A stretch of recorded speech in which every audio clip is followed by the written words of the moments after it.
اے باد بہاری تو طیبہ کو اگر جائے، سرکار کے روضے پر پیغام سنا دینا۔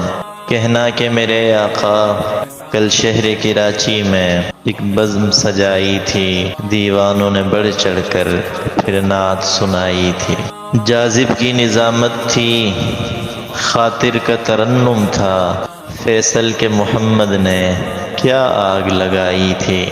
عثمان کی سخاوت بھی لفظوں سے جھلکتی تھی، سرتاج کے لفظوں میں امید مچلتی تھی۔ فیضان اور عرفان نے کیا جوت جگائی تھی، اشعار کے تکلم میں الفت کے شرارے تھے۔ سافر نے بھی دھرتی پر کچھ چاند اتارے تھے۔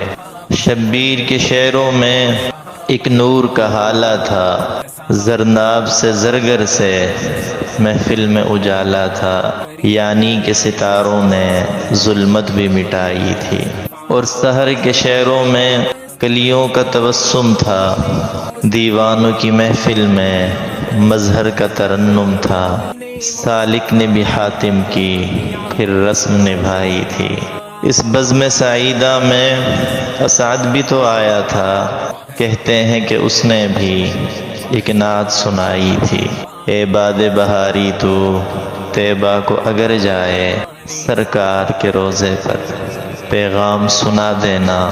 کہنا کہ میرے آقا کل شہر کراچی میں ایک بزم سجائی تھی، دیوانوں نے بڑھ چڑھ کر پھر نعت سنائی تھی۔